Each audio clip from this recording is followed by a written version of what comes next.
A little bit about myself. I grew up in Southern Oregon, started keeping bees in 2003. I had intended after high school to become a commercial beekeeper, so I started really hard into it, about 20 packages. Spring of 2003, back when packages cost $30 each, so it was a lot easier than today. What are your package prices up here? Does anybody know? 50, 170. 170? Yeah. Okay. I hear everything costs more up here. Is that true? That's crazy. Yeah, it's all shipped in. Yeah. Well, the packages come up here on an airplane. Yeah. It's where I bought mine from was from Northern California, which is probably where you get some of yours from here. Like I said, I started out 20 packages. I started treatment-free from the very beginning. I've never treated my hives in coming up on 15 years now. And so what this talk is here today is about the reasons for keeping bees treatment-free. So let me start with a little joke. It's always a terrible idea to preface a joke by saying it's a joke, but so there's a helicopter flying a tourist around in the city of Seattle, and they started out on a clear day, but the fog came up and pretty quickly they were totally lost. And so they're flying around the city of Seattle looking for a landmark so they can figure out how to get back to the airport. And so they fly up to this building, and the pilot writes, or has the passenger write a note that says, "Where am I?" Holds it up to the window. So the guy in the office window, he quickly writes something down, sticks it up against the window, and the pilot goes, "Oh, okay."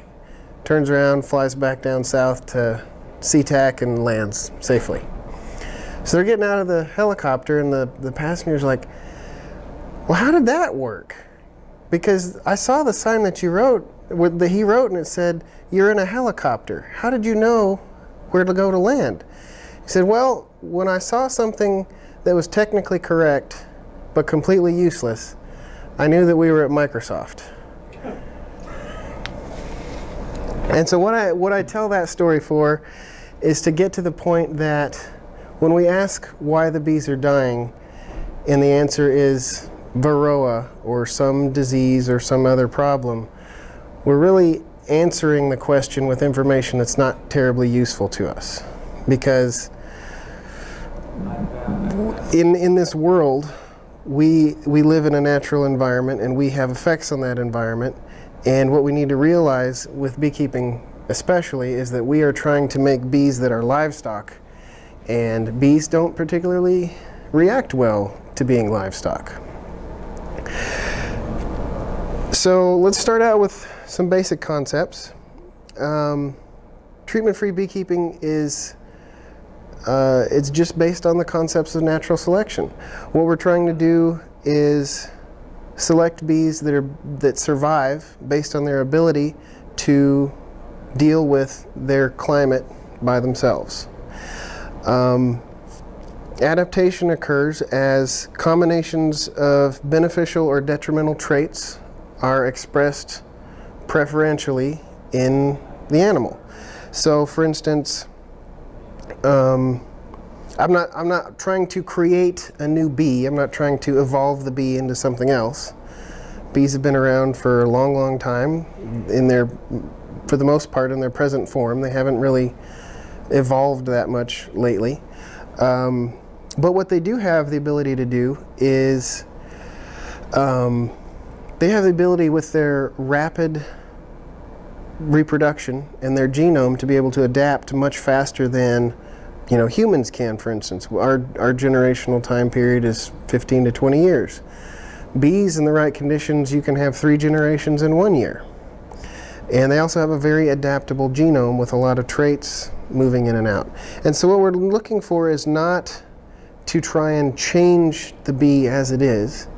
So we're trying to concentrate beneficial traits and let non-beneficial traits kind of fall out of the preference, fall out of how they're expressed within the animals, right? One of the problems we can find with that when we do too much breeding of any animal, and we can see this in dogs a lot, is when you breed for a specific trait, you know, a specific look, a lot of times you can lose performance traits. One of the problems with Belgian draft horses is they've been bred to look like a Belgian draft horse, but they haven't been bred to pull anything in the last 100 years or so. And so what we see now is these big draft horses, which were originally bred to pull, they've lost a lot of that. They don't have the same vigor and energy that they used to 100 years ago. And we can do that with bees too if we overdo it, which is why I say that in 25 years of line breeding bees, we really haven't developed a treatment-free bee through that method. It just hasn't happened. We've had plenty of opportunity.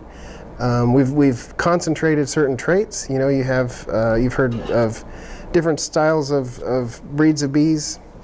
Mite biters, Minnesota hygienic. There's a couple other hygienic ones, but we haven't come up with a treatment-free bee yet.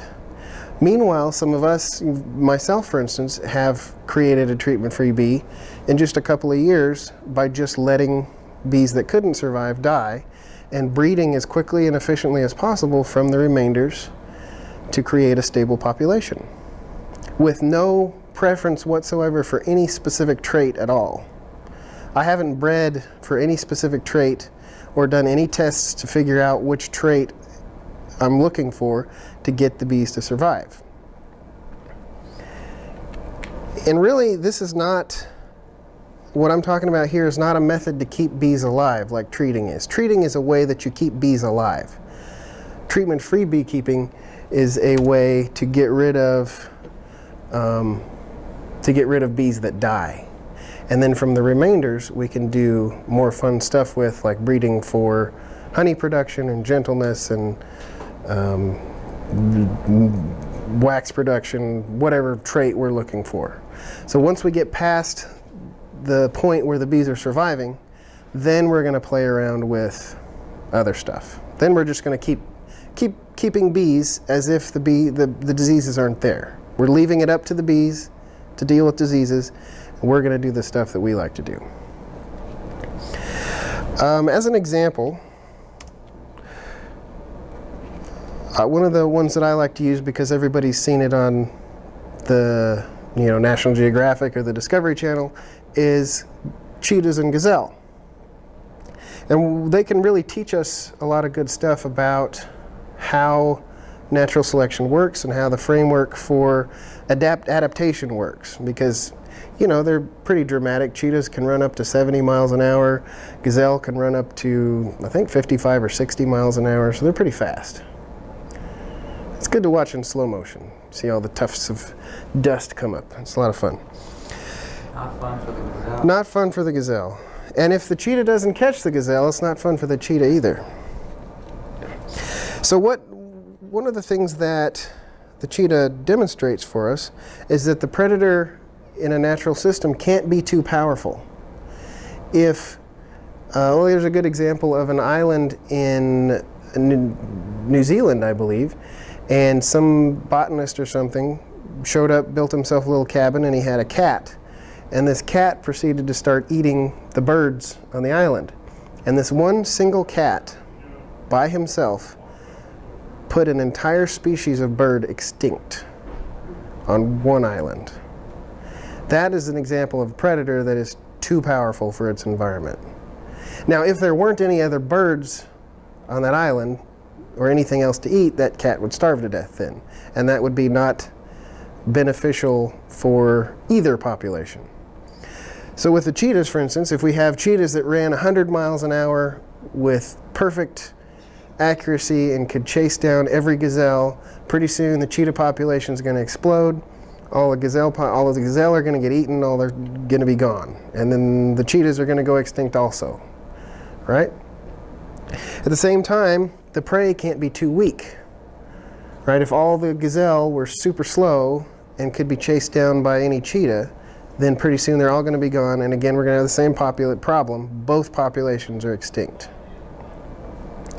So it's like an arms race. It's like each time the cheetah gets a mile an hour faster, the gazelle learns how to duck and dodge better. Cheetah gets faster, gets duck and dodge better. You know, the gazelle maybe gets sharper hooves for better turning. Something happens, and it's a continual process as we move along through history. And it never ends. So there's not like a single, like once you reach treatment-free status, it's not permanent. It's not just going to stay that way. You don't just get there and then you're there. It's a process that continues forever as both the predator and the prey continue to adapt to one another and finding their place in the environment. So how this works with treating bees specifically is when we treat, we make strong mites and weak bees. How we do that is by treating, we're killing off all the weak mites. We're taking care of the problem for the bees, but only the strongest mites are going to survive. And we've seen that there's no treatment that is completely 100% effective. And there's also no way to treat the entire population, including the feral bees and swarms and things living in chimneys and all the 2-point-some whatever million hives that are all throughout the United States, and another, I forget, million or so in Canada, plus the rest of the bees around the world. There's just no way that we can completely exterminate the mites. So it's always going to be a process that mites are going to be surviving, they're going to be repopulating, and by treating, we're actually killing the weakest ones and leaving the strongest ones alive. At the same time, by treating and removing that stressor from the bees, we are leaving bees without a mechanism to adapt to the mites, because they don't have to deal with them, so it doesn't happen. They don't adapt, they don't keep up. Now, when we first got mites in this country, back in, depending on who you ask and where you are, somewhere from the late 80s or early 90s, a lot of the bees were killed off. In fact, there are some people that say that all the feral bees were killed off. And they say that all of the kept bees would have been killed off if it weren't for treating. I don't personally believe that. I've seen too much evidence of small numbers of hives that survived untreated through the introduction of the mite. One of my great uncle Wayne lived in kind of an isolated valley up a little distance from where I live now. And he used to keep bees. I think he started back in the 50s. He died, he probably died 10 years ago at about the age of 90. So he was a good old guy. And when in the early 90s, the mites showed up, and he had been keeping, I think, somewhere in the range of 50 hives pretty continuously from the 50s through the 90s. And mites showed up and killed off all but 4 of his hives, 4 or 5.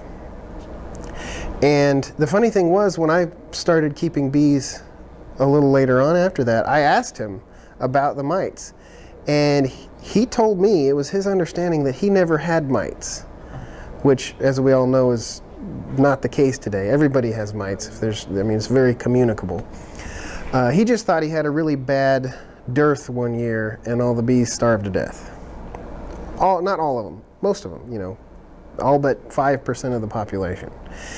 And so that population up there where he was, his kept hives survived up until he died, and I think somebody took him or something. I don't know what happened to him. Hawaii, the big island of Hawaii, got hit with varroa and small hive beetle. Mm-hmm. I want to say I think it was around 2005. We were down there in 2013, I believe. I don't know if you know Sam Comfort, but I do. You know him? Mm-hmm. I actually met him. I met him down there. But his girlfriend at the time, Jen Rasmussen, she was just getting into beekeeping when all that started. But somebody brought in a package or 2 packages or something, brought both small hive beetles and varroa mites to an island. They'd never had them. And I believe it was something like 90 or somewhere around 90 to 95% of all the managed colonies died off, and it was somewhere in that 90 percentile with the feral colonies as well. However, there are a lot of treatment-free beekeepers that just went out, collected feral colonies that had that natural resistance. They're doing great. The beekeepers I know that started using formic acid are now telling me that the formic acid is not working as well as it was before, and now they're looking for another way to treat their bees. So Yeah, it's actually I'm familiar with Hawaii because that's one of my kind of case studies I'll talk about here in a little bit. But yeah, you're right. Hawaii is actually, due to its year-long breeding season, right. they've been able to overcome the mites very quickly. You know, and so they're pretty much at this point back to normal without, you know, all the feral hives are doing just fine. I know several beekeepers in Hawaii, so yeah. And anybody else, if you have any questions or comments, feel free to interrupt me. I'm actually moving down there. Going to Hawaii? Yeah, it's a big island, yeah. Yeah, sweet. I've never been to Hawaii. This is my first time to Alaska as well, so I've got some more traveling to do. It's a lot like Alaska, but warmer. It's like Alaska, but without the snow, right? So what traits can we find that are useful for the bees to help them survive? Mites specifically, and other things secondarily. Mites tend to be the most virulent problem we're looking at now. It's one that people tend to want to deal with the most. But there are traits that help deal with mites that also help deal with other diseases. So I'll talk about that a little bit more. So we have things like mite biting, mite maulers. You may have read about some of these things either in magazines or online. Hygienic behavior, where the bees will sense diseased or dead larvae in the cells and chew them out and get rid of them. Grooming, where you actually can see videos now online of bees grooming each other and pulling mites off each other, and there's actually one, and there's also traits that we most certainly have not discovered yet for various reasons. One of the ones that I saw a video of just this last year, it's first week of January, so it's just this last year. Somebody caught a video of a bee with a mite on some sort of plant that has, you know, kind of a furry stem, and the bee is trying to get the mite off on the furry stem. Now, doing studies in hives, you're never going to discover, you're never going to discover that sort of trait because it's not expressed within the hive. You're never going to see it. But it's something that's happening, who knows how long it's been happening, out somewhere else. So there's almost certainly traits that we have not discovered yet that are helping the bees deal with mites. And so one of my focuses is by breeding bees and letting them completely deal with the mite and disease problem, they're developing the traits that they need without me interfering, trying to breed in a specific trait. Because when we have too much of a specific trait, you can get, like with the Minnesota hygienic breeder colonies, they are so hygienic that they will chew out healthy brood, and the hive will suffer because they're losing population. They have to be fed brood in order to stay alive. And those queens then, when they're crossed with something else, that trait is watered down a little bit to a more manageable level where it can be useful for a production colony.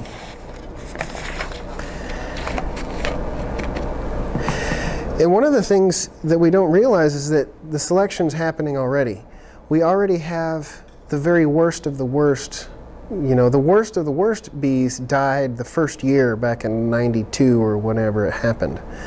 And we're still having the worst of the worst being picked off every year now.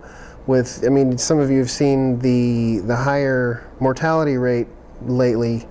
I don't know what it is specifically for Alaska, but nationally the average is hovering, 20, 30, sometimes 40% in that range, which is historically much higher than most people have considered acceptable. But the interesting thing is, as the loss rate climbs up, the what is considered acceptable rate also climbs up. So it's a little bit of a confirmation bias thing going on there. So when I first started treatment-free beekeeping, or when I first started getting into beekeeping, it was the fall of 2002, and I was doing my due diligence to figure out how to become a beekeeper. My dad had bought one hive back when I was in grade school, and so we had a little bit of hands-on, but it died immediately from mites because we didn't know anything about treating at the time. You know, it was. You could obviously tell it was mites. There were like rows of dead mites along the bottom underneath the frame. Some of you have seen that. It was you know, massive mite infestation. You don't really see mite infestations that bad anymore because again, those worst of the worst have been picked off by the mites already. So now when you see diseases, it's more focused on viruses vectored by the mites. And other secondary effects that tend to kill hives now. So when I started, there was only a few people doing treatment-free beekeeping at the time. There was Dee Lesby down in Arizona, but she's not really a good example because even by that time her bees were already pretty well Africanized, and Africanized bees have a much shorter post-capping period, so the mites can't reproduce, and so they don't do very well with the Africanized bees. That year was the first winter that Michael Bush had some hives survive. Up until that point, all of his hives were dying every winter. And at that point, he had switched to small cell, and he had had bees survive that winter. You can hear more about his story if you see him sometimes. He was here last year, wasn't he? Was anybody here last year? Yeah, anyway, he was here last year. You can see plenty of videos of him on YouTube. But they told me that trying to breed mite-resistant bees is like trying to breed wolf-resistant sheep. And there are no such thing as wolf-resistant sheep, right?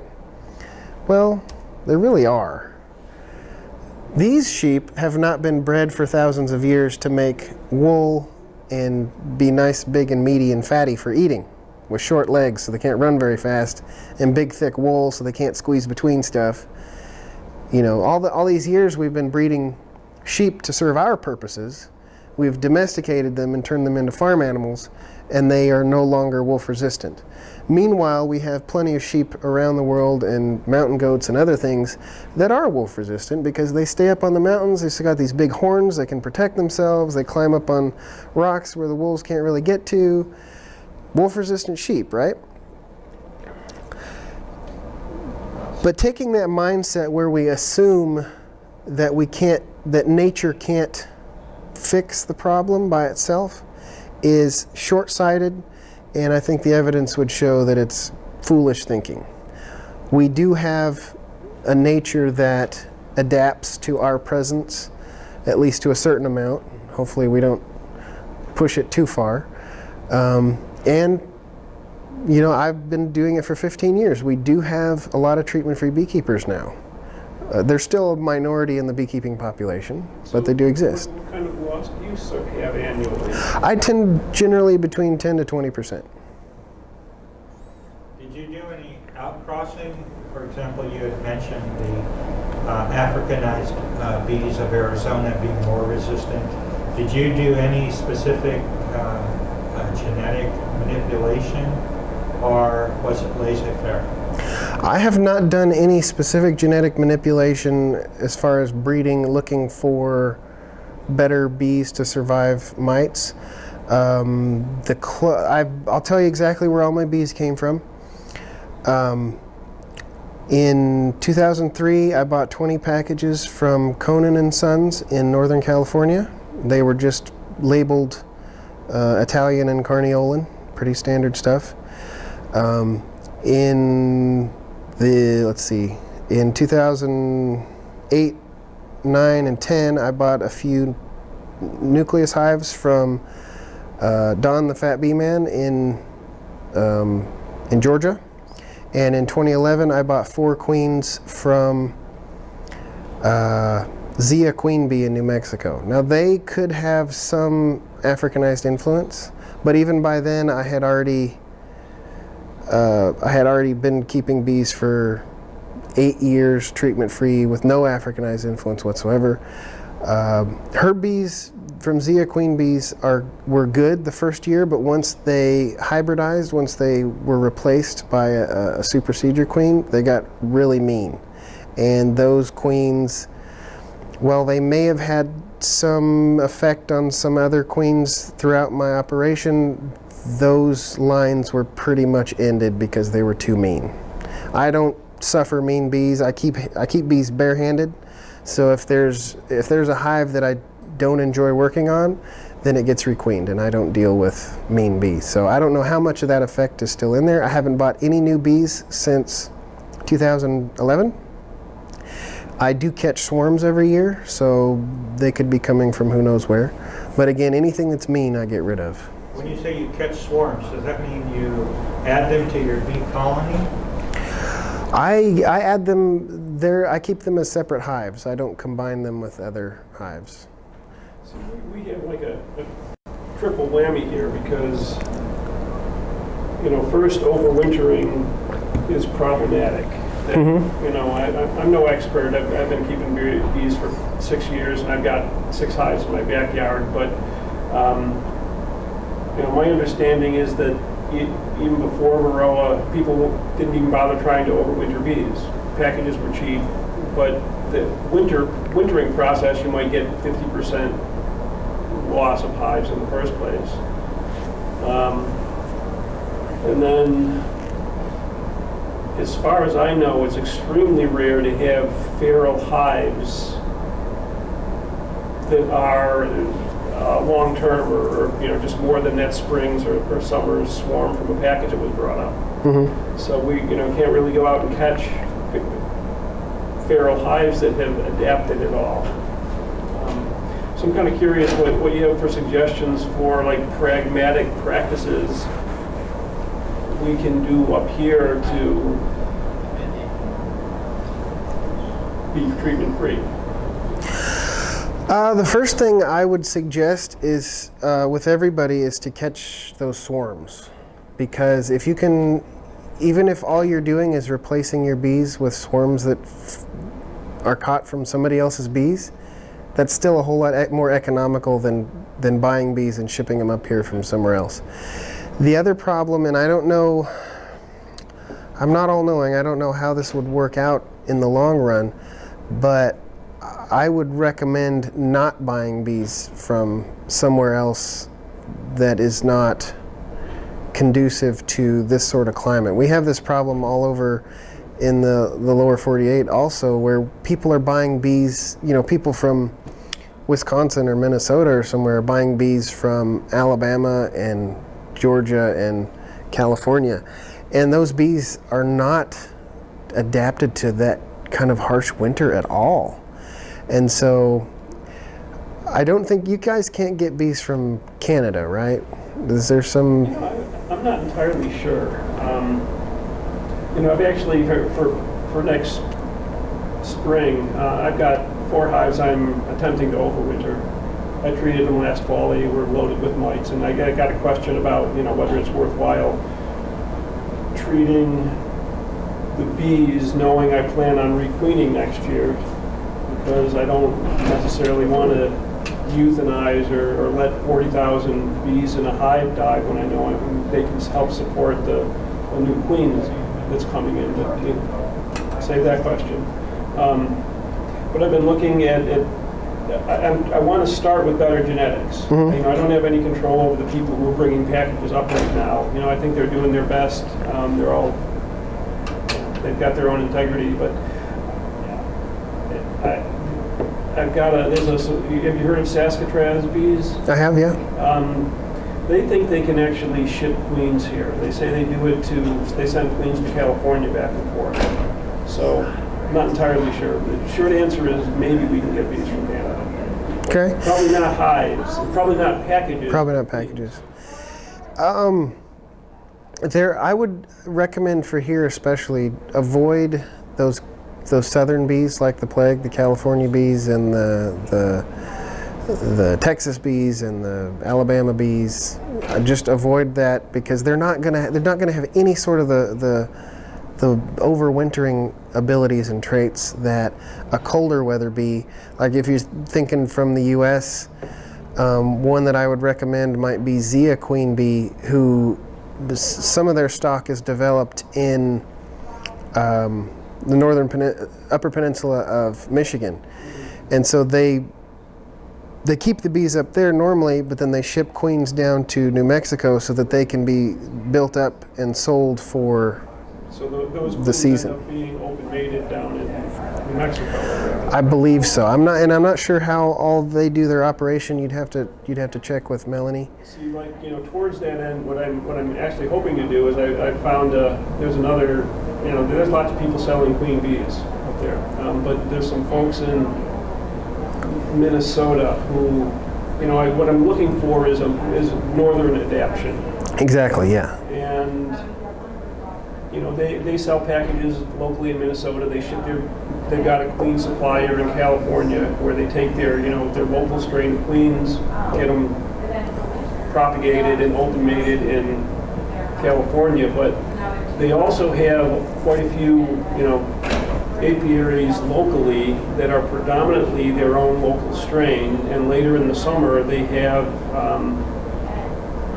queens available that are locally mated in Minnesota. So I'm hoping to get them to ship me 6 queens or something like that. So the question would be then, can you requeen those hives that are not doing well, or split hives that have grown up a bit during that time and then get them prepared for winter and see how they can do with overwintering? Well, and that's why I get, that's why I treated my hives last fall. I don't think there's any way they would have survived. There was a good heavy mite load. And my intention is to, if they survive, which is another question, but to basically let them build up in the spring and then requeen them with a different genetic stock. So, that's a compromise I'm willing to make with the treatment, because I'm treating the workers and not trying to, so I'm creating stronger mites, but I intend to try to build better bees as well. It's just a way to save $150 for 3 pounds of bees from California. Yeah, and that's one of the things that I'm really recommending lately, is that people stop buying the bees, because there's not much else we can do. I know. That's why I'm asking you. Yeah. I'm looking to brainstorm, because I get that just buying the packaged bees it's a treadmill. Yeah. I get that.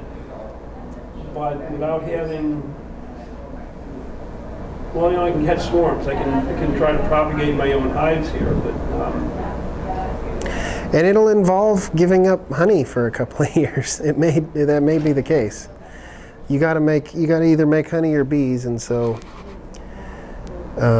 Again, I don't know how that will all work out. I've got some ideas of how it could work out. If I was doing it, that's how I would do it. How would you do it? That's what I'm looking for. What your ideas are. I would focus on. First of all, catching all the possible swarms, so that whatever I'm working with, I'm not burning money every year, just keeping my population around. That's a big I would definitely look into the coldest adapted queens that I could find, and that would be my starting place. So even if you have to order empty packages, or queenless packages from California or wherever, that you need a queen from somewhere else, because that California queen, the worst temperature she's going to see in a year is 25 degrees for a night. Like, she's not going to, it's not going to be like here, where you've got below freezing for sometimes weeks or months on end. So I would do that. I would learn the best and most efficient ways for expanding your population during the summer.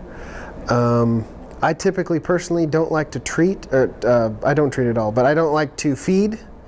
If I'm at a nice sustainable population, I'm happy to let those hives that can't gather enough honey to survive the winter, just let them die, and use that as part of my winnowing process. Well, actually, what I've been pondering doing is not trying to harvest any honey for a couple of years. I make meat with my honey. I can buy wine for a couple of years.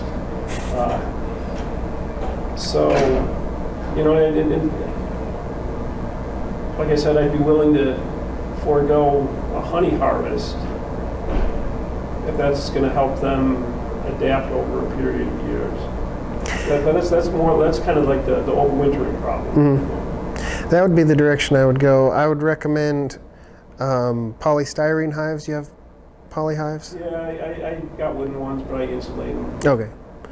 Yeah, those 3/4 inch, 1 by dimensional lumber hives, those are really meant for southern commercial migratory beekeeping. They're not at all suited for cold temperatures. Well, I mean, we're basically trying to raise bees in a place where they naturally would have a very, very, very hard time surviving. That's what I'm saying is I've heard of like maybe 1 or 2 occurrences of feral hives that you can look at the hive and say, oh, that's been here for a couple years. Are they in trees? Are they underground? The only one I know of is it's just someone wrote it up on the internet. It's 8 years ago they found a hive in a tree, and you can pretty much tell it was several years old. Nice. Well, it's happening. That's one. You got to start somewhere. So is one of the, and I'm somebody that's not a beekeeper, I'm just a plant scientist trying to learn. Is one of the techniques that you use to give the bees more honey than your typical commercial, let them keep a larger fraction of their earnings? Yes. Is that, because I heard you say something to that effect, and I was thinking, oh, yeah, that makes sense. Yeah. One of the things people don't realize is that in a colony cavity in a tree, the cavity may be big enough to store even 2 winters worth of honey. And so when we're managing bees for honey production, we're basically we're making an estimation, say they need this much, so then I'm going to keep everything above that much. But what do you think they need to make it through winter? I know it's warmer where you are. up here, I have no idea. Where I am, Leave for them. Where I am, they can survive with 1 deep that's good and solid, packed with honey. I typically like to leave 2 or 3 deeps, or the equivalent in mediums, just so there's no fudge factor. Like if they've got this much and they only need this much, then great. I might even harvest early in the season some of that leftover honey. But one of the problems that we run into with kept bees is we're taking that extra honey that they might need, in a bad year. So in a bad year, we're feeding because our hives are starving, whereas a properly sized feral colony would be feeding off of the previous year's honey. So that's one thing we run into. Part of the vicious cycle of feeding bees here or buying packages is that, if you buy packages and they get here in mid-April, early May, at that point, there is no pollen. There can be 2 or 3 or 4 weeks, depending upon the weather here, how early the spring is, where you can just count on there being no pollen until the willows bloom and the cottonwoods bloom. There's just nothing there. When does that happen? Late May, mid-May. Late May? Okay. Mid-May. So there's a constant battle between getting them early enough and feeding them so they build up to potentially have, a surplus in the fall. And that's just planning on buying a new package every year. I mean, a number of beekeepers up here don't even try to overwinter. They just basically plan on buying a new package every spring, feed it, build it up, harvest all the honey in the fall. I've heard of that, yeah. Euthanize them. Kind of a drag. I mean, Alaska definitely proves the saying, all beekeeping is local.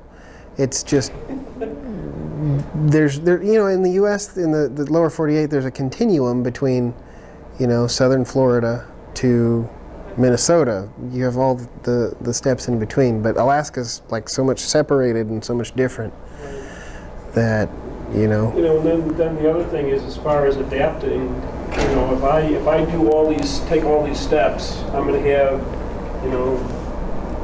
8 hives in my backyard, and the other 200 hives within 5 miles of me are all package bees from California. So I mean, there are some folks up here who are trying to create remote mating yards. I participated in one last year, and the only criteria was that it successfully overwintered. You know, and even then, it's like, I mean, I've read some of your philosophy on treatment-free, where it's like you don't like doing brood breaks, particularly as a mite treatment. You know, it's kind of like everything we do up here is artificial. You know, What's a brood break? Excuse me? What's a brood break? A brood break is where you remove the queen, or you might set her aside, not like kill her necessarily, but set her aside so that she can't lay, or you might put her in a queen cage or something in the hive so she can't lay eggs. And for, you know, the life cycle of an egg to a adult bee is about 21 days approximately, plus or minus depending on the temperature. And so during that time, all those mites that are in the cells with the larva feeding on the larva are now kicked out of the cells because all those larvae hatch or are removed.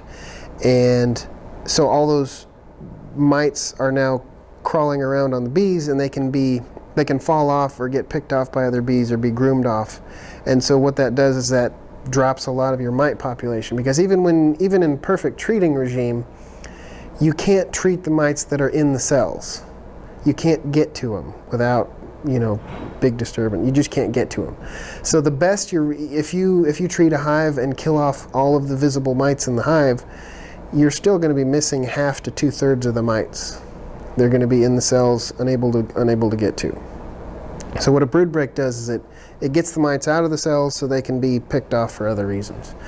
So while I'm totally a purist, and with my population, I can get away with not feeding and not doing brood breaks and not doing other things and accept those losses. There's a lot of people in other conditions where they really need to do those sorts of things just so they can have bees to start again with the next year and keep the process going. So I totally allow for, you know, I'm not trying to say that the way that I'm doing it is the correct way, and that you shouldn't do these other things. What I'm trying to say is, ultimately, this is what we're going for. You may have to do some of these other things along the way just to keep the process going until you can get to a better place. I totally understand that. Do you have a marketing technique that gives you a premium, such as certified organic, or do you have a pesticide-free or your own name brand? And is there any way, I mean, it seems to me that there ought to be some way that you can get more money for not treating it among, you know, more affluent customers. Well, when I haven't sold any bees since I've moved back to Oregon. I grew up in Oregon. I moved away in 2005. I moved back in 2014, 15. Yeah, 15. And so a lot of my beekeeping, where I came of age in beekeeping and really got good at it, was in Arkansas. And so I was selling queens and nukes in small numbers back then, and I had no problem even selling mine at a premium. The going rate at that time was about 95 for a five frame nuke, and I was selling mine for 125 and having no problem selling it just by word of mouth that my bees were treatment free. So you're selling mostly bees, not honey? At the time, money-wise, I would say it was probably half and half. I mean, again, I would try to. I'd usually go into winter with like 25, come through winter with 20, usually more than 20, and then I would build up nukes and queens up to about 40. I would keep about a third of those. About a third would fail or get killed off for lack of performance, and about the other third would be sold. So I wasn't making, you know, big money, but it was enough to support my hobby and have a little extra spending money. So I'm kind of curious, if you've been treatment free for 15 years or so, Mm-hmm. and you've got 20 or 50 hives, it seems to me people would be beating down your door to get your bees or to study them. Like, do you have researchers asking for queens to study the genetics or propagate or? Here's where it gets interesting, because I hear that a lot. It's like, if you're treatment free, because people use that argument to try and prove that I'm lying or something. Well, if you're treatment free, people would be beating down your door. And I say, well, first of all, number one, I can't prove, I mean, you can come visit me. I'm happy to show people around. I've kept a blog for years and years, kind of showing, I mean, you can go back and read the whole thing, and I mean, it had to be an awful lot of work to make up, 10 years of blog posts. I find, and I don't want to get too conspiratorial here, I tend to try not to think about it too much for the backgrounds, for the reasoning. I find that the researchers aren't really interested, or they don't believe me, and it's not just me. I mean, I'm not even the most famous. Same thing, because there's another, I'm guessing 50 people like you nationwide with the same scale and who have been doing it for 10 or 15 years, right? I would estimate about that many. And if my Facebook group is any indication, my Facebook group has 26,000 people in it. There are plenty of people around who are treatment free. So. Yeah. Well, that's fine. I'm not worried about it. No, but yeah, gotcha. There's, from what I've seen, like, for instance, Michael Bush talks about small cell beekeeping all the time, and I have a talk about small cell beekeeping. I've got about 10 talks that I could do. This is just one of them. If you read the research that was done on the small cell beekeeping, they just don't seem interested in getting it right. They build this experiment, and if you don't know about small cell beekeeping, you don't know how it works and how it's done, you don't have any experience with it, you read the experiment design and you think, oh yeah, that makes sense. The results say that it doesn't do any good. Bingo, small cell beekeeping is debunked. But if, as a small cell beekeeper, you read that study, you go, this is not going to work. And then you find down in the methods, this didn't work. Yeah, so they obviously didn't even ask somebody who was already doing it how to do it. I forget which study it is, but they said they used plastic frames, and in a normal hive you can have comb drawn in the supers. That's where everybody does it because the bees are wanting to build, and you build comb. You cannot build small cell comb in the supers. The bees will not do it. They will build drone comb over it. The people who did the study didn't know that, and so what they ended up having to do was go get comb from somebody else. The other thing they didn't study, they studied mite numbers was their results. The problem with that is I don't expect my mite numbers to be any lower overall than anybody else. What I believe that small cell beekeeping does is it shifts the mite burden from the worker brood to the drones, which we can sacrifice. And so the workers are doing fine, even with a higher mite load. They can still survive and the hive do fine. They're kicking out drones that have messed up wings and can't fly. Drone comb out of your hives? I don't, no. You don't like use drone traps or special frames or anything like that? I don't. In fact, if anything, I put more drone in my hives. And see, that's one of those things that people do, the drone removal, which they think helps. But the Bee Informed National Survey hasn't really given us much evidence that it's very useful. So, like, you can, but I don't think it really helps. Whereas brood breaks actually do help. They actually do work. They slow down the reproduction. Yeah. But culling drone comb just doesn't seem to have that effect. Sorry for hijacking your talk. No problem. I've got plenty of time, so. So let's. Yes, I didn't understand. What about on the small bees, and they put in something and they just drew out drone comb? What? Okay. Yes. So the reason for using small cell is over the years, through various accidental coincidences, the size of foundation, you familiar with what foundation is? The size of the cell size in foundation has been enlarged. And so as the comb is enlarged, bees, because the worker bee is generally fills up the space, you end up with a larger comb, right? The larva gets fed more, the resulting bee ends up being bigger and heavier. That, the theory goes, kind of leads the mite, which normally preys on drones, and in Apis cerana, the original host of the mite, it only preys on drones. The workers are unaffected. So it preferentially prefers drones in our European honeybees, Apis mellifera. But because the workers are now a little bit larger, some of those mites are going after the workers rather than just the drones. And the theory is that there's more meat for them to eat, you know, basically speaking. And so by using a smaller foundation and doing what's called regression, where you return the bees from the bigger size to the smaller size, the mites are now more preferentially going to go after the drones again rather than after the workers. And because the drones don't provide anything productively in the hive, they don't do any work, when you lose a drone or a bunch of drones out of the population, you don't sacrifice performance in the hive. We'll talk about my paperwork, but I think I left it right here. Sorry about that. No problem. How's it going, Good. Solomon? Everything's all good. Learning anything? Does that answer your question? Fantastic. Okay.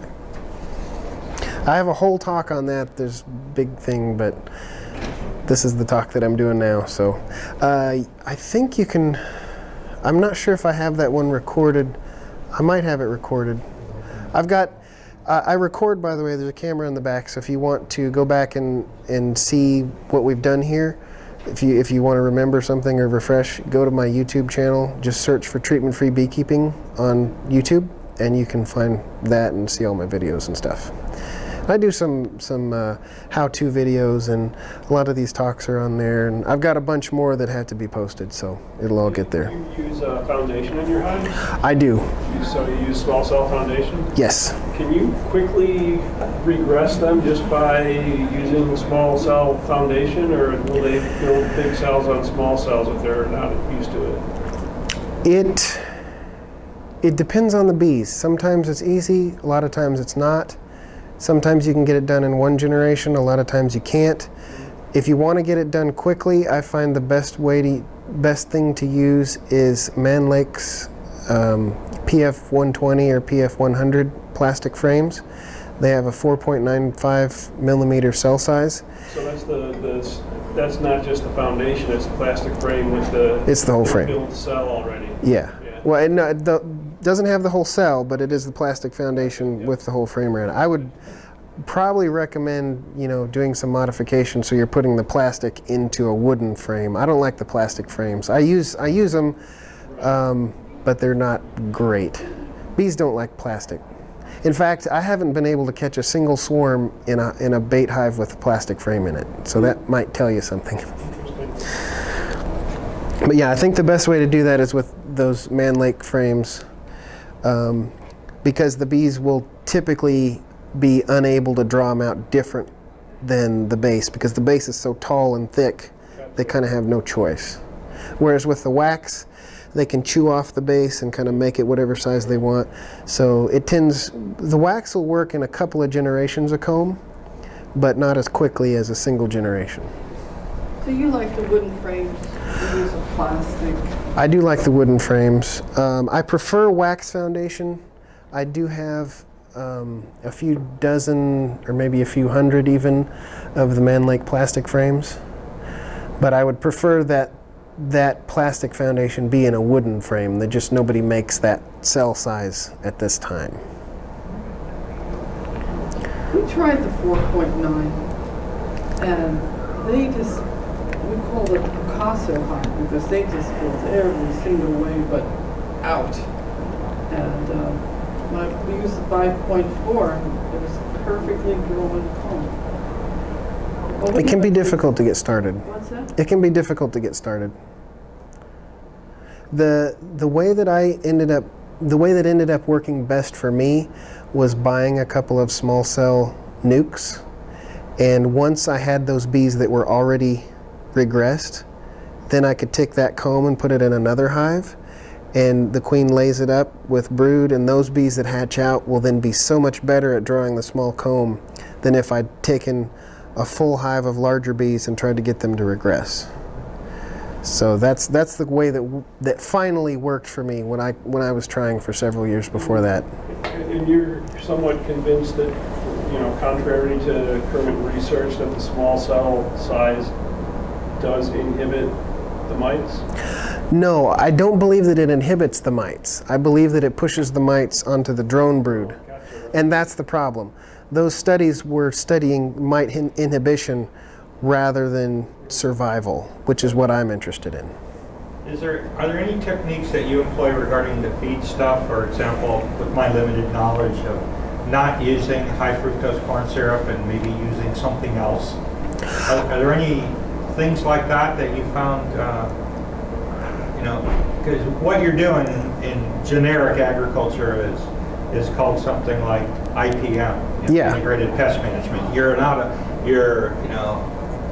prevention, avoidance, monitoring, and suppression are the 4 steps of that conventional technique, and you're applying some of those prevention, avoidance, and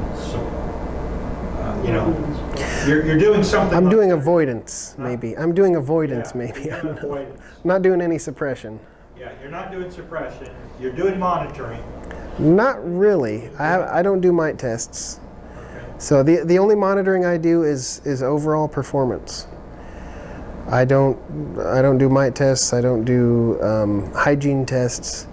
If I have a hive, they can have all the mites in the world, but if they're gentle and they make honey and survive, I don't care. Are you doing any feeding that might be different? Like with my limited knowledge, I've heard, one beekeeper told me he does not use high fructose corn syrup. I typically wouldn't do any feeding. When I was in Arkansas and at my peak, I wasn't doing any feeding at all. If there was a hive that didn't have enough to survive, I'd just let them go. I'd just take that loss and use that as part of my winnowing process. Right now, I am feeding a few of my hives, just the splits for the year, so that I can get them through the winter so I can more rapidly get back up to the population. Because I narrowed my population down when I moved back to Oregon, so I'm building back up from there right now. Are you feeding fructose or something else? I only feed granulated sugar. Okay, so you're feeding sugar. Occasionally syrup. Don't feed syrup at all, just granulated. Occasionally syrup, but just in very special circumstances. I did it this year because we had a very late wet winter, and so by the time I had my nukes done, it was the end of nectar season, and they had nothing to eat for the rest of the year. Right. And they had no stores, so. Do you just use dry sugar and newspaper, or do you have a... Yeah. Okay.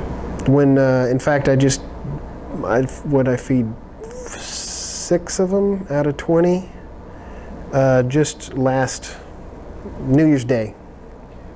So when you winnow a hive, do you just simply let it die out, or if you know it's going to, you kill them off, or do you combine it? What techniques do you actually do for winnowing? If it's still in the active season, I will go in, find the queen, smash her. I'll actually keep the queens in a jar of alcohol just for pheromone purposes, and then I take whatever's left of that hive and combine it with another stronger hive. So you combine it, you don't requeen it at that point? At that point, yeah. I missed it. Why are you switching queen? If there's a hive that I know isn't going to survive, or they have a high mite load, or for some reason I don't want them because they're not, if they didn't do very well that year, if they didn't build up enough honey to survive the winter, if I can see mites on the bees, if it's after the active season and there's not going to be a mite bomb problem where they're spreading it to everybody else, I'll just leave them and let them die. And then the next year I'll come through and use that hive and the comb and stuff to make swarm traps and catch more swarms with it, or take that comb, if it's really good comb, and put it in other hives for the next year. But if it's during active season, I'll want to combine them to try and avoid any problems with spreading mites around. You know, when you get a package of bees, are there like mites on those bees? Is that how are they transported from? There will typically be a few mites in there somewhere. Otherwise, they're getting them from other hives in the area. You'll have bees that come home to the wrong hive and they'll be spread that way. Or you'll have your bees are going to rob somebody else's hive that's dying, and a mite will jump on them and then they'll come back to your hive and bring the mite back. Those are the typical ways that they're spread. They grab on, they're pretty virulent. So some of the examples we have, because I'm not just saying, you know, I want to show this as very practical. I don't want to try and say, you know, give you a pie in the sky situation. Just say it's possible but not practical. So one of the good examples is the wax moth. Now back in the early 1800s, if you read some of these older beekeeping books that were written back then, you'll actually see that they called this the bee wolf, and that people would actually lose hives from wax moths. Wax moths would attack a hive and destroy it and tear it apart while the bees are still in it. You don't see that today. Usually you only have wax moths in a live hive if the hive is already dying, right? Or if the hive's empty. The reason for that is when wax moths first appeared in our bees back in the early 1800s, there wasn't a treatment for them back then, and so the bees just had to deal with it, and eventually they adapted the ability to keep the wax moths at bay, and so you don't see wax moths in healthy hives anymore. But at one time they were really a bad thing, and they were actually called the bee wolf. Another example we've had lately is CCD, colony collapse disorder, appeared in 2008 and killed many thousands of colonies. But after that, it's still around, but it has kind of damped off a little bit. There's not millions of colonies dying from it anymore. Do we know why? You've got all these different possible explanations listed for why CCD kills hives. Nobody knows for sure. Everybody at this point thinks it's a combination of issues. But since you don't have a treatment for it, the bees have kind of gotten over it slowly a little bit. It took a big toll at the beginning until it becomes adapted, and then it tends not to be a problem anymore. The great thing is that works for beekeepers too, because beekeepers that couldn't figure it out went out of business. So there's been quite a number of commercial beekeepers go out of business in the last decade. Many beekeepers lost all their hives due to either CCD or other issues, lose all their hives, spend a bunch of money to replace them, lose all their hives again, and by about the second or third time you do that, you're bankrupt. So there's been a lot of commercial beekeepers go out of business recently.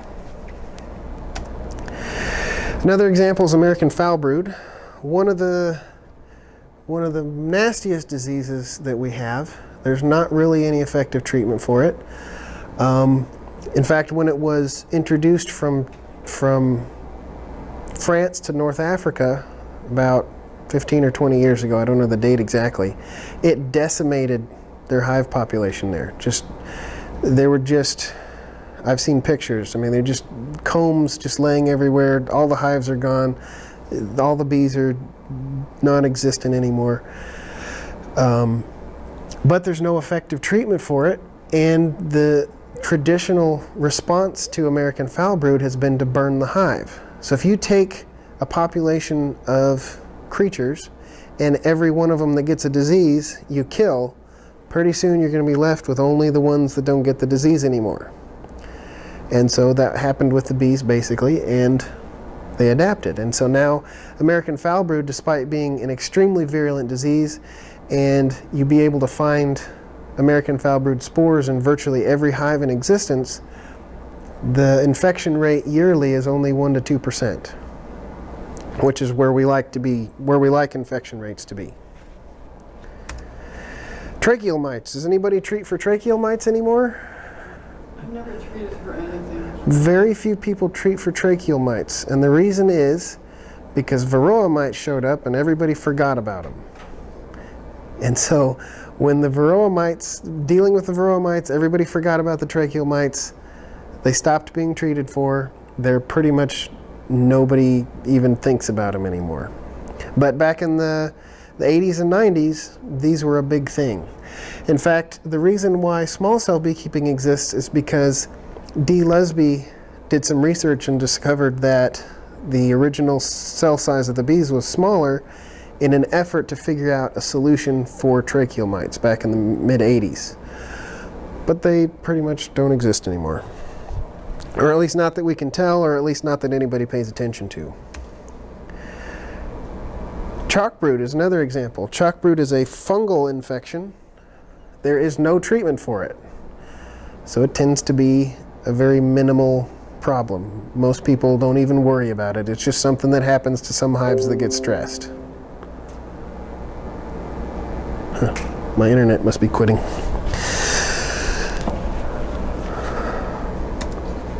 And then varroa. The great example for varroa is the honeybees in the Primorsky region of Russia, which have had varroa for over 100 years. And until the treatments were developed, they had gotten past it. People started treating, and now it's a problem again. Weird how that works, right? So now pretty much everybody in Russia treats. So the Russian bees that you can get here are not the same Russian bees anymore. So why would I let a hive die or combine it with another hive, get rid of it, when I could do something to help? So the example I use, we go back to the gazelle again. Now I've got a nice little picture of a gazelle right there, because my idea is that treating a hive is like putting a gazelle on a trailer. And cheetahs can run 70 miles an hour. You can pull a trailer at 80 miles an hour. You're going to outrun the cheetah, right? But what happens when you have a blowout? You get a flat tire, you run out of gas. Now your gazelle can't run very fast anymore because it hasn't had any exercise. It hasn't had that selective pressure to stay going fast. And so even the slowest cheetah is going to be able to chase down a fat and lazy gazelle at this point. So in beekeeping, what would the analog be if you keep treating your bees?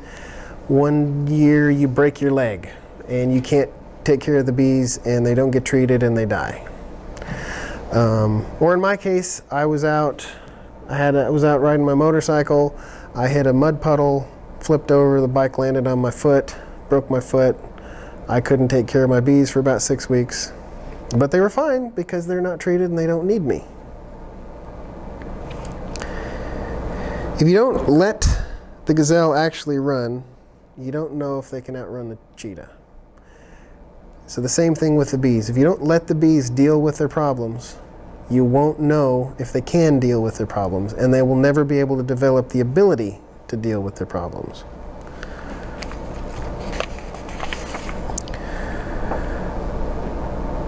And the other thing is, when treating, varroa mites are a fact of life. They're with us, they're going to be with us. So it's better that we work with mediocre bees that can survive the mites than it is to work with fantastic bees that have no mite resistance and have to be treated all the time. Because eventually we're going to go back to having mites. And the mites, don't forget, are going to be continually adapting to the treatments. Some of the earliest treatments, like Apistan, doesn't really work anymore. It's fallen out of favor because it just doesn't work anymore. The bees adapted to it. And that will continue to happen with other treatments as well.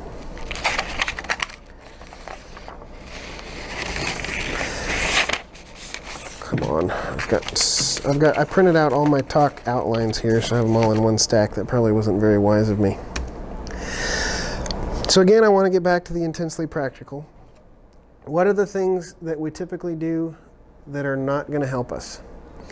Number one is just stop treating. If you do everything else the same and you just don't treat, and I've heard this so many times over the years on the internet, I'm going to be treatment free. Okay, well, what else are you doing? I'm just going to be treatment free. It's like, well, you're going to be buying bees again next year. I'm sorry to say doesn't work that way. That's what I say is, 90%, 80% loss of 6 hives is 6 hives. Yeah, exactly. Yeah, and that's the point further down, keeping 1 or 2 hives. 10% of one hive is no hives left. I recommend people keep at least 5 so that hopefully, worst case scenario, you lose a good portion of your bees. The next year you still have bees. You can split from those bees. You can catch swarms from those bees. You're not out of luck. The more hives you have, the less your chance of losing all your hives in a single year. So that's important for keeping out of the failure mode area. Replacing with new packages every year, this is one that I think is really important because package failure rates are incredibly high. If you went down to a car dealership to buy a car and 60% of the cars that you buy will blow up within a year, you wouldn't buy cars from that manufacturer anymore. And yet, we lose 60 to 70% of all packages produced every year die before surviving winter. That's just outlandish. Like, why are we buying these things? They don't work. I just want to tell people that. Like, the numbers are terrible. You wouldn't buy anything else in the world if you expected that high a failure rate. Unless you have no option. Unless you have no option. That's part of the problem. If you don't catch swarms ever, you're passing on a really good opportunity to get free bees. And once you're working with free bees and bees that you know how to replace for free, your whole mindset changes and you're not in a fear mindset, your fear of losing your investment. That's one of the really big problems in beekeeping today is fear of losing that investment. I've spent however many hundreds of dollars on bees, on equipment. I don't want to lose that investment, so I could just spend another $10 and treat them and I'll be fine. The downside with that is, even if you do treat, your average survival rate is only 10 to 20% higher than if you don't treat, statistically. Up here that may be different. I'm working with nationwide numbers. The other thing that's common is people catching swarms and then requeening immediately. Just because of for years they would write in the magazines that you should requeen swarms because you don't know where these mutt bees are coming from, you don't know what they are, they might be terrible, they might, like, it's almost like a racist argument. You don't know where they're coming, you also don't know that they might be good. And so you're giving up the opportunity to find something that might be good by not giving it the opportunity to be tested. Right? You may have found the most wonderful feral hive surviving in the wild for 100 years that produces 300 pounds of honey per colony, and you just requeened them just because you're supposed to. But now, up here, where it's highly likely that if you catch a June or July swarm, that it's a swarm from a recently imported package from the spring of that year. Would you still advise against requeening that? If I can find a supplier who is breeding in northern Minnesota, locally mated with a northern adapted population, and I catch a swarm and he'll send me a queen in a week or overnight mail it, or is there any reason I would be better off requeening a swarm immediately? You're statistically, you might be. Rather than requeening, I prefer to do a split and then put the new queen in the split. So catch a swarm, split it, and then so you've got 2. Yeah, so you have both. Okay, well, Then you can work with 2 hives instead of 1. yeah. That's my preference. Well, and that's why I'm asking questions. And more hives is better. More hives is always better. That's always good.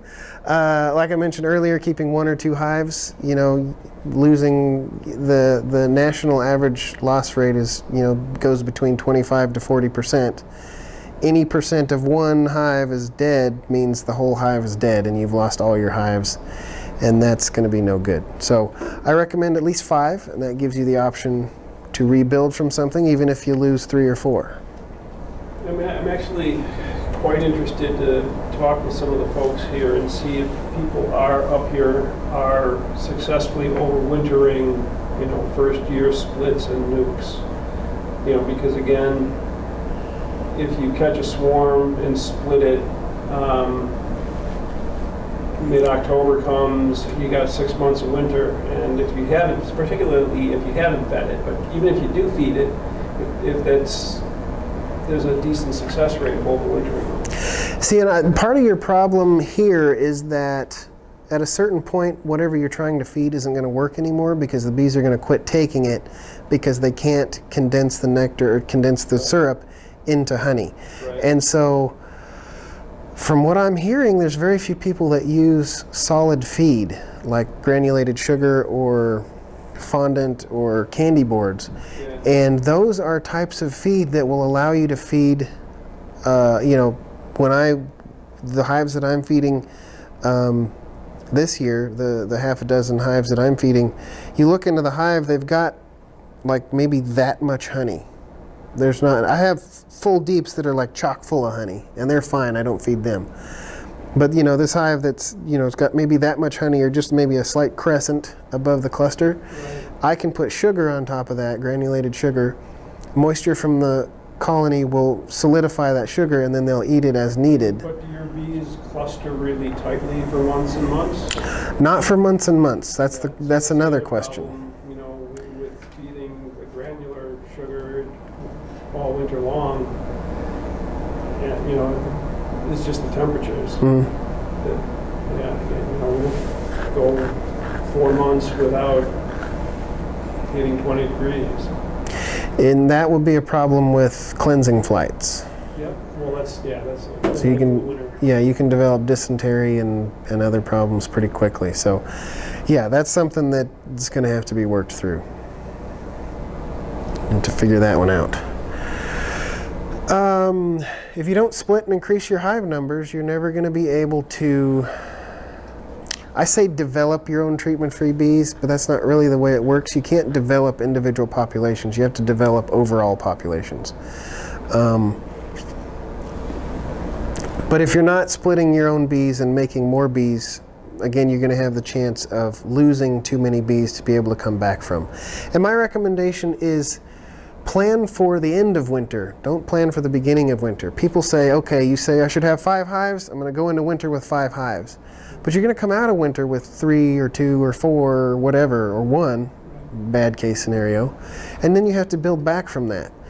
Instead, you should be planning for what you want to come out of winter with. So if I'm expecting a 50% loss and I want to keep 5 hives, I'm going to go into winter with 10 hives. And instead of trying to catch back up, if I have too many hives, I can just recombine with my other hives, make some of them stronger, do really good production, split some off again for the next winter and go around again, rather than trying to catch up from being way behind. It's really easy to make 5 hives out of 10. It's really hard to make 5 hives out of 1. So that's another thing to think about. And one of the worst things I think of is worrying. People spend too much time worrying. My catchphrase on my podcast and on my videos is have fun keeping bees, because if you're not having fun, you probably shouldn't be doing it. Like you don't get into this to add stress to your life. Bees are supposed to be relaxing. They're supposed to be this thing that happens that is really amazing, and you're just in awe of it, and is providing you with a sense of awe at the power of nature. If it's causing you to worry and shortening your life, just don't do it. It's not good for anybody. I don't understand why in failure mode the first thing you have is just stop treating. But you want everyone to stop treating. Why is that a failure? It's just stop treating and not doing anything else. If you're well, one of the main things is catching swarms and increasing your numbers. So it's not just about, you can't do the same thing and expect different results. So if you take treated bees and you just stop treating, most likely they're going to die. But if you do other things like what we were talking about earlier with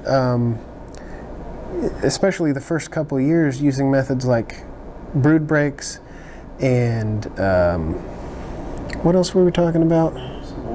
Small cell and some other things. You can give yourself a better chance rather than just trying to do things the way everybody else does and it fails. A lot of the problem we have is the beekeeping mindset is people see commercial beekeepers and they think commercial beekeepers are the ones that are making money doing this. They're the professionals. We should copy them. But we're not commercial beekeepers. We're not making our money by shipping our bees to almonds every year. We are stationary. We're for the most part trying to make honey, or maybe trying to make bees to sell to our friends and whatnot. We should be managing our bees in a way that has those goals in mind, rather than the goal being to ship our bees to almonds every year. So that's what I'm thinking about there. In conclusion, these are some conclusions that I've come up with. Firstly, more knowledge is not better. Just knowing everything, this hobby attracts a lot of people who are people who maybe read encyclopedias when they were kids instead of, magazines and things. I know I did. I always wanted more knowledge, but more knowledge isn't always useful. We need to relax and let go and don't be so intense about everything. We don't, like I said earlier about worrying, we don't want to hurt ourselves and at the same time hurt the bees and do bad things for everybody. So everybody just needs to chill out. It's going to be fine. And pursuant to that, getting away from a micromanagement mindset. They tell new beekeepers to inspect their hives once a week. That will kill hives, and I am fully convinced that a good number of those packages that die every year are hives that have been over-inspected. It takes bees maybe even a day to get back to normal operations after they've been gone through, and you're doing that every week, you're putting them under a lot of stress. I recall my first year checking my hive and basically shuffling it. Yeah, that's definitely not good. How often do you think you should check? I personally don't have any sort of regular schedule. I inspect hives probably once in the spring when I'm getting ready to start my queen rearing and nuke building operations to see which hives are the best ones that I want to breed from, the best performing that are nice and gentle, made a lot of honey last year. So I go through the hives, I see how much brood they have because I'm going to be wanting to take that brood to make nucleus hives with. And then I don't really inspect most of the hives again until after our main nectar flow, which is, blackberries and madrone and clover and stuff, until June. Like, I, for the most part, don't worry about making sure everything is perfect in the hive. I just let them go. You don't do any management to try to prevent your own hives from swarming? Not generally. One of the things that I do is I keep very large hives. And I find that, and I don't know if this would work up here because of the winter situation. I find that if you keep large hives year-round, don't take the supers off in the wintertime. Mm-hmm. My theory, my hypothesis, I guess would be the correct word, is that sometime toward the end of winter, before most people put their supers back on their hives, the bees take stock of the hive. They say, okay, we have this much space, we have to fill this much honey. Right. I think we can do that and we can swarm this year. If people are keeping like a double deep hive, the bees have like this much space and they're like, we have to fill that much space. We can totally swarm this year. And at that point, they've already decided to swarm before anything else happens. Now, if you keep a very large hive, my hives in the past have been typically 5 deeps. I don't know if that would work here. Again, that's all beekeeping is local, but I throw it out there in case it can be useful. They say, okay, we have this huge hive to fill this year. We're not going to be able to do that.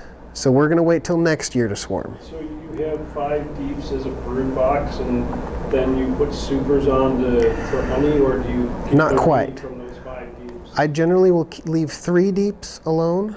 I'll harvest from the top 2 deeps, but then I'll put them right back on once I've harvested So them. you like selectively harvest specific frames? Yeah. So if I'm going through a hive, a really good hive, I can get 2 full deeps off of. But there might be some drone brood because I don't use any queen excluders either. There might be some drone brood in there. If there's not too much, I'll just harvest it with the drone brood on it and then put it back in. I just won't uncap the drone brood.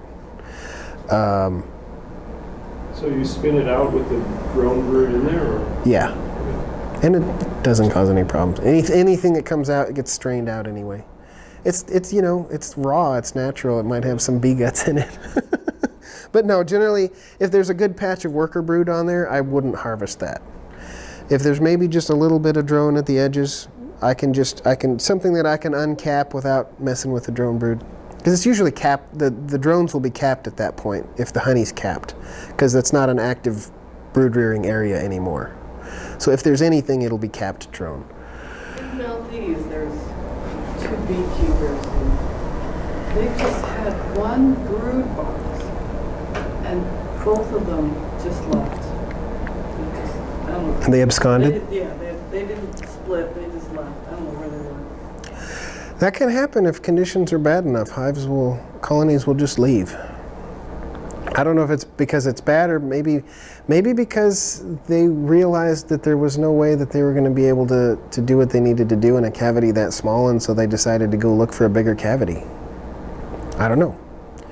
But there's so many of these things that we have theories for, and the bees don't really care what we think about why they do things. They just do them. So When you have bees, you just do it, full size. You have 5 brood boxes or 3 in supers. You don't just start out with 1 brood box and then add. I do start out with 1. If I'm making a split, start out with 1 and then build them up to 5 through the course of the year. Okay. They might not make it to 5 the first year. I don't want to leave too much empty space. If they were a full-size colony and they were occupying 5, then I have no problem with leaving them with 5, even if the top 2 are empty. But if they're building up, I'm not going to give them way more space than they need, because then they're not going to be able to cover the comb. They might get wax moths in there, and because it's not big enough there's not enough bees to maintain the whole space. Do you think it matters, like for them going through the winter, whether they have 5 boxes or 2 boxes, or will they be colder if they have more space, or they just go to the top? There's a couple different perspectives on this. In the past, I've been of the mind that bees only heat the cluster, and so we can't think of a hive as a house, where when we close the door we keep warm, when we open the door we get a draft. The bee's hive is always open. There's always, even if you have just a small entrance at the bottom, there's going to be fresh air coming in. It's going to be going up to where the cluster is. The cluster is going to be creating warm air, which can either go up if it's warm enough, or if it's too moist, it'll go down, because water vapor in air is heavier than air. So it'll actually go down. Or it might cycle out, depending on the dynamics of the hive, it might cycle down the sides and cool down the sides and go out. Anyway, there's major air currents going through there if the hive's working right. So does it matter? I didn't used to, but I think more that it does. Which would be better then? More insulation is always better. So less boxes or more boxes? If they're all insulated, then more boxes wouldn't matter. More boxes if they're not well insulated, then less boxes are going to be better. Fewer boxes. Because it's not so much that the bees are heating the whole hive like we're heating our house. It's that they're heating the cluster and they're being bombarded by cold air all the time. Right. It's like it'd be draftier. Right. So the inside of the hive, you know, the cluster might be maintained at 70 or 90 degrees, whatever they're trying to keep it at. And if you've got a really drafty hive, then the temperature inside the hive is functionally going to be the same as the temperature outside the hive. But if you've got a well-insulated hive, like a good thick tree would be, or a poly hive or something like that that's more insulated, the inside of the hive might be 50 degrees or 40 degrees or something that they're not expending so much energy to keep the cluster warm. And they may be, if there's a big enough cluster and enough heat and everything, they may be able to occupy the whole box and keep it warm, and then they'll be able to build up brood earlier in the season and have more bees ready for the first nectar flow. So again, those thin-walled boxes that everybody uses are really adapted again for almond pollination. They're not suited whatsoever for up here. Do you have any thought on how close you can put bait hives to your own apiary in hopes of catching swarms from your own hives? The research that's been done on it says that you want to have them at least a couple 100 yards from your own hives. I have caught bees plenty of times in stacks of boxes sitting around my yard. I'm pretty sure in every case that those swarms did not come from my hives. They came from somewhere else. So you're saying it needs to be a couple 100 yards away? Yeah. How about, what's your favorite bait hive? My favorite bait hive, and I have a whole talk on this because it's one of my favorite topics. The optimal bait hive is a single deep. I use 9 frames of foundation with 1 frame of old dark brood comb. I want, the single deep is important for the cavity size. I want a used box, preferably used frames, no plastic anywhere. I want a hive with an entrance that's about 2 square inches. So that, I mean, a circle, an 1.5-inch circle is about 2 square inches. Or you can do it as a slot. Or a lot of my bait hives are just boxes that have a corner broken off, and that serves as the entrance. And then that's easy to, when I go to retrieve it, I just take a little window screen, staple it on, and then off I go. And then I try to hang those boxes about 6 feet up on a tree, just high enough to be out of everybody's way, but not so high that it's dangerous trying to get it down. So that's my... Do you use and then grass or... Yes, for a pheromone lure, I use about 10 drops of lemongrass oil on a paper towel folded in half, a brawny paper towel folded in half, in a sandwich bag, sealed. Oh, okay. So got it.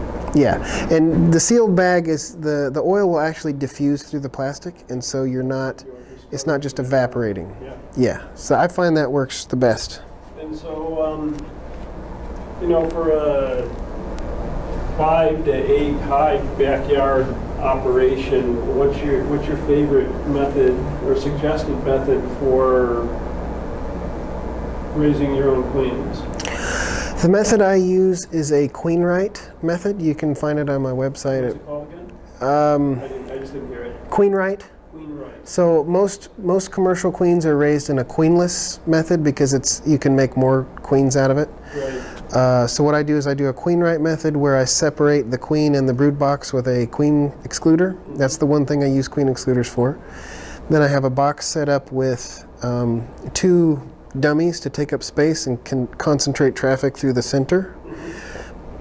So there will be 1 frame of open brood, 1 frame of brood that's ready to hatch, a frame of pollen, and maybe another brood frame or a frame of honey or something. So what I'm trying to do is I'm trying to get a lot of brood rearing action around that center queen rearing frame. Yep. so that I get the best fed queens out of there. And then I graft day-old larvae into those queen cells and then stick it in there for however many days. 10 days? 9 days? There's also a calendar on my website that you can plan out You gotta write every on step. On your webpage of that method? Yeah. Okay. parkerbees.com. Yeah, because that's the next thing I gotta get good at. And the reason I do it that way is it's a really efficient way to make queens. I'm maintaining the ability of that hive to maintain production. By making a hive queenless to make queens with, you mess up, they get all out of whack. And And so What if the hive is queen right, what prompts them to make more queen? the hypothesis is bees don't really keep track of what's going on. They have no memory of what's going on in the hive because they change jobs so quickly. Okay. So basically, they come onto a job, and if everything smells right and everything looks right, they just keep doing the job. So what you're doing is you're fooling them into making supersedure cells. They come along. You think that while the queen up top is queen right, you got a queen excluder in the bottom box after a fashion believes it doesn't have a queen there. No, the queen is in the bottom. Queen's in the bottom. Yeah, she's laying away like normal.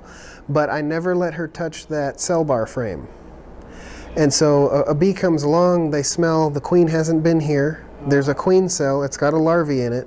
We must be replacing the queen.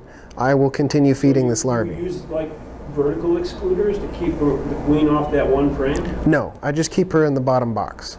Got it. And The then full it's bottom in box. In the top box The top box is is the one you set up to raise queen. right. Got it. Okay. Yeah, and there's a full write-up on that on my website. And there's also, where I got it from, there's another write-up. It's called the Ben Hardened method. And I think Ben Hardened is still alive. He's very old at this point, but I think he's still alive. The method was originally developed to produce royal jelly, because you're keeping the hive going, you're replacing everything in time, and you're harvesting that royal jelly out of the queen cells. Got it. So that's what it was originally developed for. It's not as high production as the commercial way, but again, I'm not a commercial beekeeper. And I can take, first of all, if I want to keep that hive making honey, I can make queens and not disturb honey production. Yeah. Secondly, if I only have one hive and I need to make a lot of queens and a lot of nukes out of that one hive, I can make 10 queens and I'll have about 10 frames of brood that I can make very small nukes with. Nukes that small might not be a good idea up here. You might want to go 3, so you can make 3 nukes out of that. But it gives you options, and it's really efficient. So care less, enjoy more.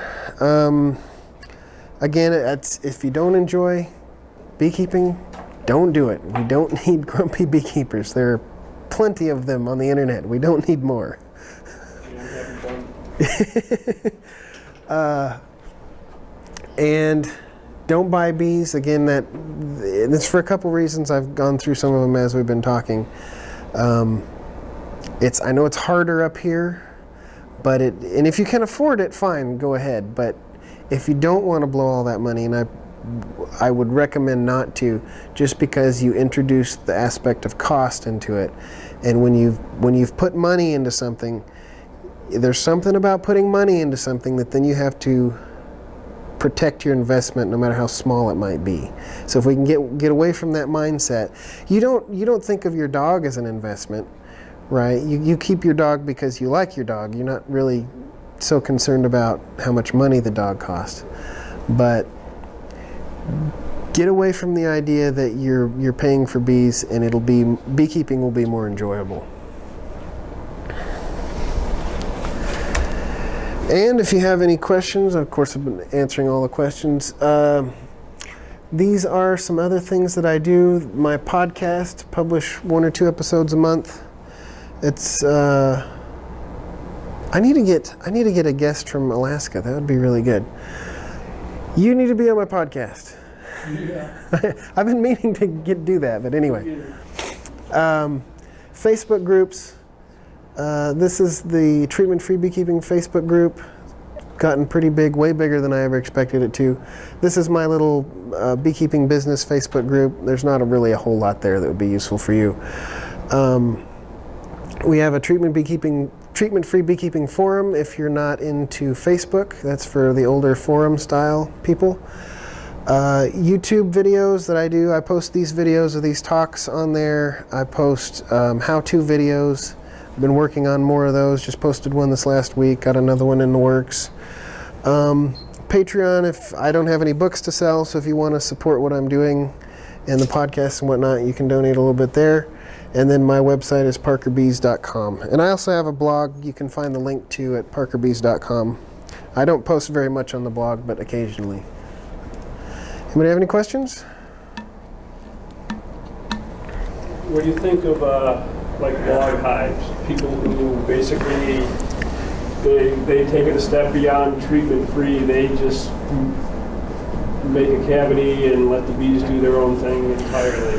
I'm actually in the process of setting up about 5 of them because that's something I'd like to get into. This last year I went to my local firewood guy, and he just throws away the hollow logs because they're not pretty. When you split them, they're rotted on the inside. So he just throws them in the corner of the yard and lights them on fire. So I was like, hey, I traded him 2 quarts of honey, and he gave me 5. Well, one of them I cut in half. So it's 4 big logs, and I cut one of them in half to make 2. And so they've been drying in my garage because they were green when I got them. So this year, I'm going to be putting a lid and a bottom on them, maybe baiting them with some brood comb and a pheromone lure, and hopefully catch some swarms in them this year. And then what's your intention? Just to let them do their own thing? Just let them do their own thing. About the type of bees that you're putting in them. Yeah. Experiment, right? Say again? You say it's experiment, right? Yeah, I haven't done that yet. Okay, so what,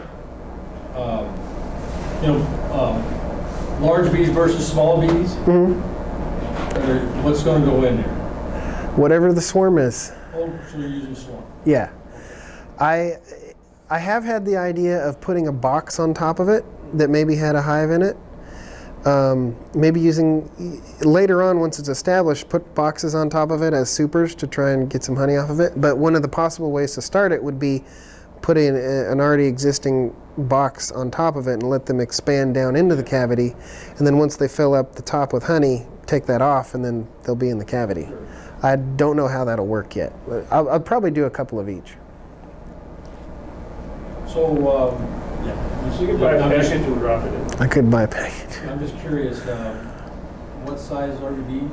You know? I keep small cell bees. Right. Again, the swarms or whatever. Yeah. But all my swarm traps have at least 1 comb of small cell in them. So the first bees that are hatched out of that will be small cell also.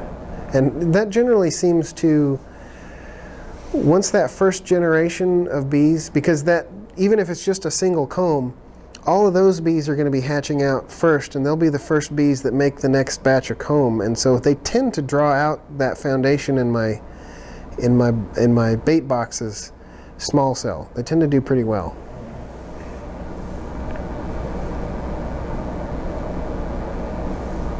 Anybody else? We have another. You're out of Medford, Oregon. Yes. How's your winters compared to ours? Nothing like yours.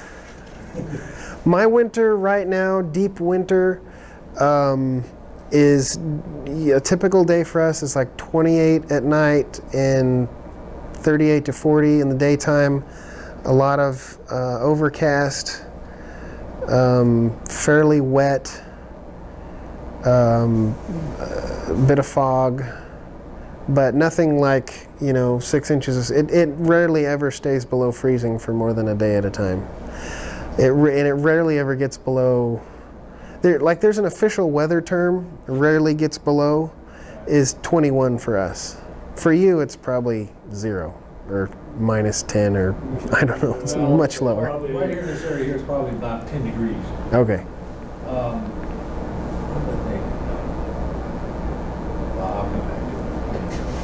So you're giving another talk tomorrow? Is that Yes. This is pretty much the same one you just did, or is it? The one I'm giving tomorrow is kind of just like a survey of what's going on in treatment-free beekeeping, and I'm sure we'll get more of these types of questions as well. So, and it'll be recorded also, so you'll be able to see it on YouTube soon. Everybody's going to be in one place, so you'll take advantage of other people's questions.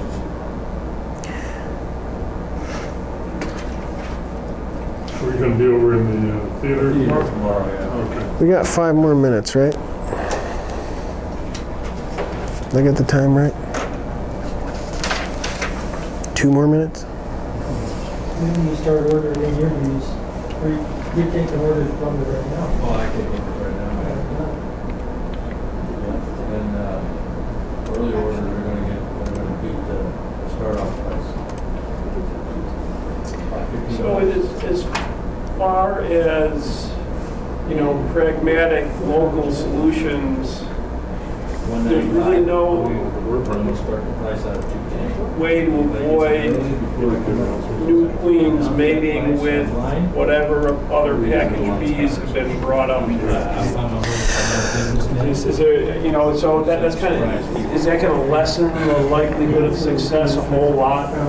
No, I basically don't have any control You'll over probably the get your bees from the 5,000. drone population.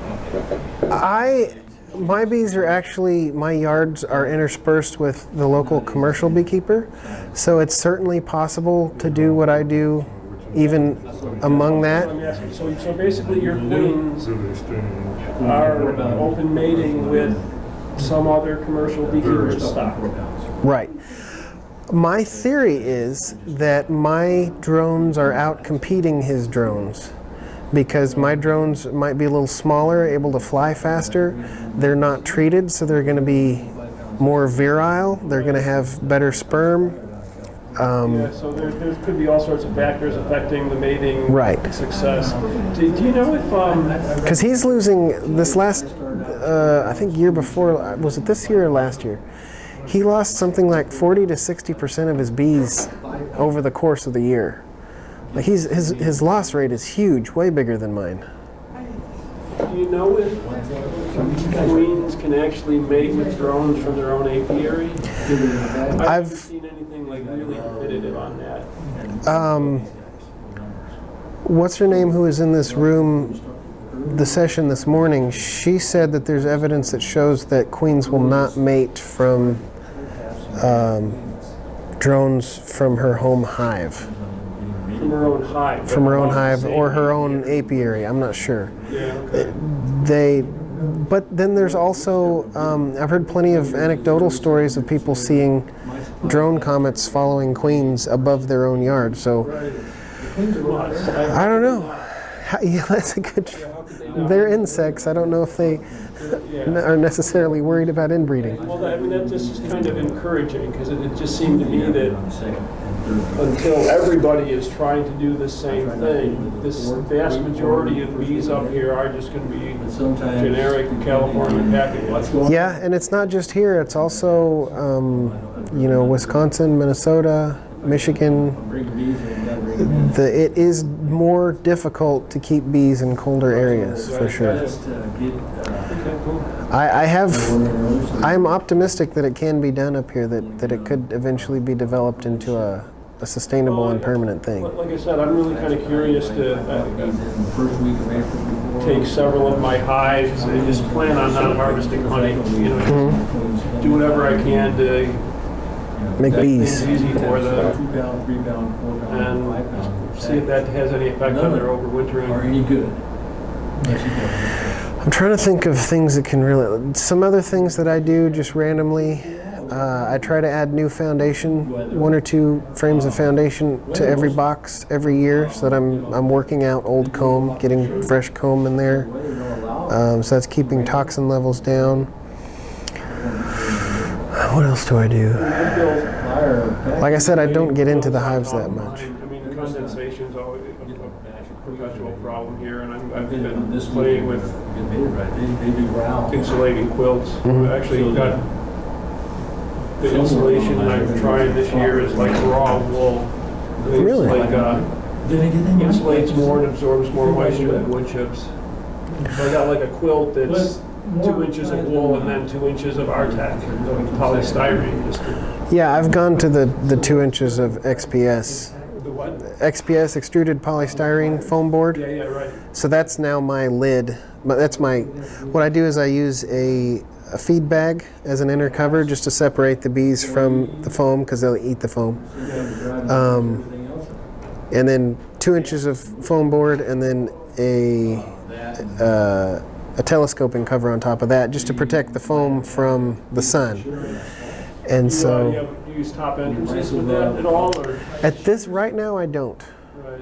I have in the past. I've done both full top entrances and I've done dual entrances. In Arkansas, the bees tended to like the top entrance more, and I think that's because of airflow. But the problem was they tend to want to have the brood near the entrance, and so all the brood ended up at the top, and then there wasn't a good delineation between the honey and brood. Their natural cavities typically don't have, or feral hives typically don't have an entrance at the top. Yeah, there's just, it tends to be random where the entrance is. And what they'll do in a feral colony too is they will start comb at the top and then build down. And then once the brood's down here, they'll fill the top with honey. Yeah. And again, when we mess with the order of boxes and things, and most people put new boxes on the top. Some people are in the habit of putting new boxes on the bottom. That involves more lifting. At any rate, we mix things up a lot and cause some stress. Thinking about building my own deep brood box. It makes sense to me because you don't have the gaps in between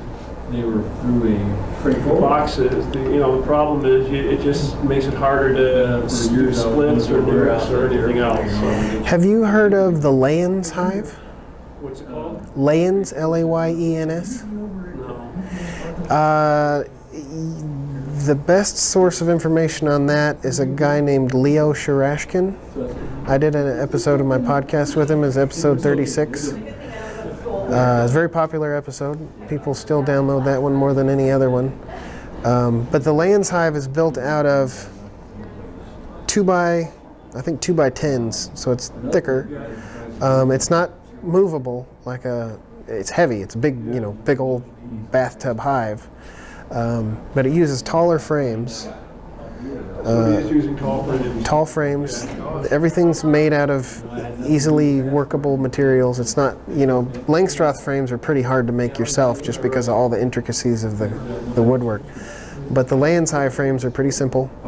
I was contemplating making my own Langstroth size boxes out of 4x4s. Mm-hmm. 4x4s, that'd be real thick. Yeah, actually, I can get compulsive. I was going to do 4x4s with a layer of polystyrene on the outside and then some, cheap plywood sheathing. Well, when you get away from the stackable, movable model of the Langstroth, there's a lot of different things you can do. Horizontal, you could do something thicker horizontal so you don't have to worry about lifting these, because a 4x4 box is going to be real heavy by itself. Look at your log hives. How heavy Yeah. it's going to be. Well, I was thinking I could kind of duplicate the thermal mass and the thickness, etc., of a log hive, but still have movement frame. yeah. And I wouldn't plan on moving it very far. I really like the idea of the Layens hive because they're much thicker, and you don't have to make them the wood that thick. You could make the wood thinner, and then surround them with foam board, and then put a more durable outside on that, and make a solid wall. How do you spell that again? Layens, Layens. Thank you very much. No problem. Thanks for coming.